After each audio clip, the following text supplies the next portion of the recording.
YCP ప్రభుత్వ హయాంలో జరిగిన దళిత నరమేధంపై కబ్జాలపై దాడులపై సహజ వనరుల దోపిడీలపై సిట్టింగ్ జడ్జి చేత విచారణ జరిపించాలని సమతా సైనిక్ దళ్ రాష్ట్ర అధ్యక్షుడు పాలేటి మహేశ్వరరావు ప్రభుత్వాన్ని డిమాండ్ చేశారు.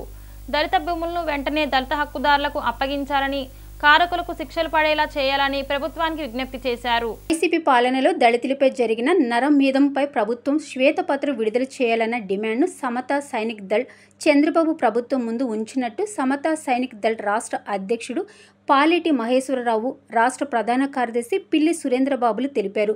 గాంధీనగర్లో భారీ ర్యాలీగా వచ్చి ప్రెస్ క్లబ్లో మీడియా సమావేశం నిర్వహించారు. ఈ సమావేశంలో వారు మాట్లాడుతూ వైసీపీ పాలనలో దళితులు హింసకు గురయ్యారని, అనేక మంది చంపబడ్డారని, 5,000 ఎకరాల అసైన్ భూములను దొంగ జీవోతో రెగ్యులర్ చేసి దోచుకున్నారని, లక్షలాది ఎకరాల ఎస్సీ, ఎస్టీ భూములను లాక్కున్నారని, వేల మంది దళితులపై అక్రమ కేసులు పెట్టి హింసించారని తెలిపారు.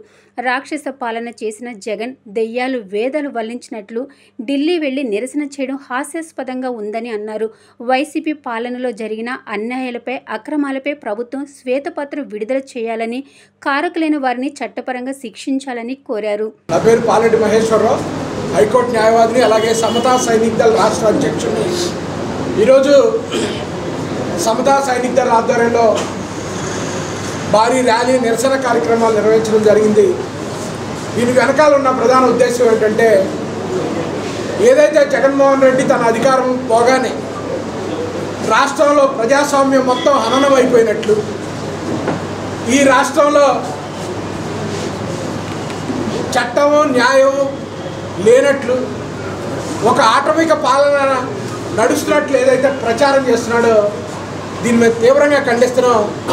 ఓ పక్కన ఆయన హయాంలో రోమ్ నగరం తగలాడుతుంటే నీరో చక్రవర్తి ఫిడేలు వాయించుకుంటున్నట్టుగా గత 5 సంవత్సరాల్లో ఆయన ఏ దళితుల మీద జరిగిన ఏ హత్యలకు కానీ, దళితులని భూములను లాక్కున్న విషయంలో కానీ, దళితుల 27 పథకాల గురించి కానీ, అలాగే దళితులకు కనీసం ఈ రాష్ట్రంలో మానవ హక్కులు లేకుండా చేసినప్పుడు కానీ ఏనాడు ఒక్క మాట కూడా మాట్లాడని వ్యక్తి ఇవాళ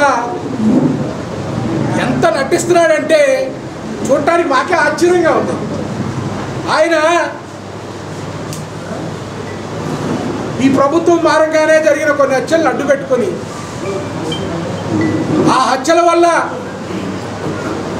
ఈ రాష్ట్రం ఏదో మరో ఆఫ్రికా దేశంలాగా మారిపోయినట్టు ఏదైతే వింత వింతగా ప్రవర్తిస్తున్నాడో, ఆయన మానసిక ప్రవర్తన బాగోలేదని మేము అనుకుంటున్నాం.